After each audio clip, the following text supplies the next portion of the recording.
Muito bem, paradesportivo.com.br, a convite da CBC Clube Expo, veio para Campinas acompanhar de tudo o que aconteceu nesses 3 dias de evento.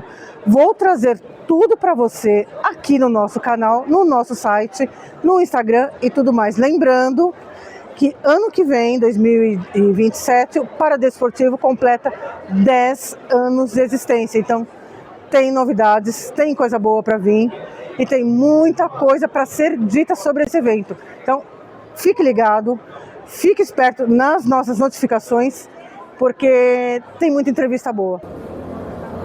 Qual a satisfação e qual o sentimento de chegar no último dia e ver que tudo correu bem?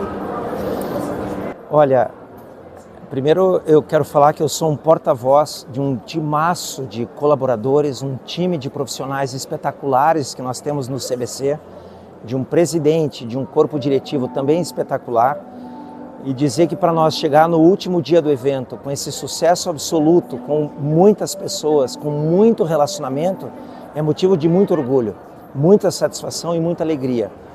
Nós temos aqui mais de 100 clubes expondo seus projetos e chegando ao último dia com a sensação de um dever cumprido, porque não basta apenas você expor aquilo que os clubes fazem numa modalidade de transparência.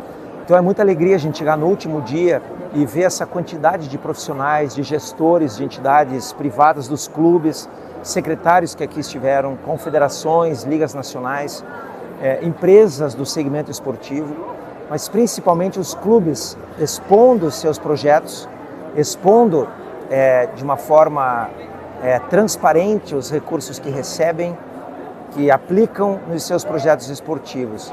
É o que a gente chama de transparência ativa. Transparência ativa é uma exigência dos órgãos de controle, porque nós temos que dar essa contrapartida à sociedade. E mais do que um hub de negócios, um hub de informações, network enorme acontecendo aqui nesses 4 dias, mais importante a gente dar essa contrapartida à sociedade. Porque o atleta hoje no nosso país não adianta, ele é formado dentro de clube, de uma associação, de um instituto. Quando um talento ele é revelado num projeto social, numa edição de jogos escolares, jogos colegiais, e a gente costuma falar que talento não é promessa, talento é potencial. E esse potencial, com o modelo esportivo do nosso país, ele é trabalhado dentro de um clube. E por isso que o CBC tem essa missão importantíssima de formar atletas por meio dos clubes. Por isso que nós estamos aqui reunidos, com todas essas pessoas importantíssimas, com esses campeões mundiais, atletas campeões olímpicos, fazendo parte dessa história. Então, respondendo a sua pergunta inicial, muito feliz, estamos vendo aí o último dia e já com a sensação de, poxa, queremos mais. E esse queremos mais vai ser consolidado, se Deus quiser, no ano que vem, na cidade de Brasília, no mês de março. Em relação ao impacto que isso tem para os atletas e para os clubes, e aí eu vou puxar um pouquinho para o lado paralímpico, porque a formação de atleta ela vem do geral, inclusive tem muitos atletas que se tornaram, que tiveram aí uma deficiência adquirida, eles acham que não podem fazer esporte, acham que não podem competir, acham que não podem, embora tenham o CBCP e tenham o CPB. Qual o legado, a mensagem que o CBC deixa partindo do princípio que é o ponto principal de tudo? Olha, é muito importante essa tua pergunta, porque hoje existe uma soma de esforços, uma soma de entidades. Você falou do CBCP, o Comitê Brasileiro de Clubes Paralímpicos, uma entidade que faz parte do nosso conselho.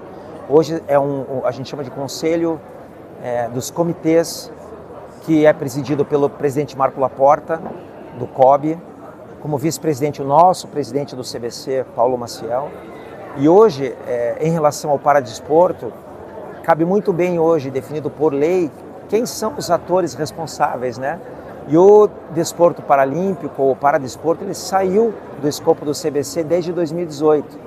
Mas o CBC tem uma contribuição também, porque quando a gente faz um evento desses, quando a gente faz os fóruns estaduais, porque esse aqui é o Fórum Nacional, quando nós fizemos os fóruns estaduais nas 27 unidades federativas, tinham muitos atletas do paradesporto, muitas entidades do paradesporto juntos.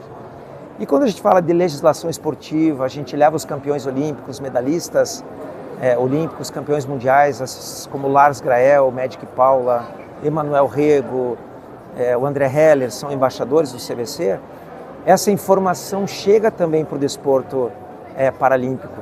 E a gente viu isso acontecer.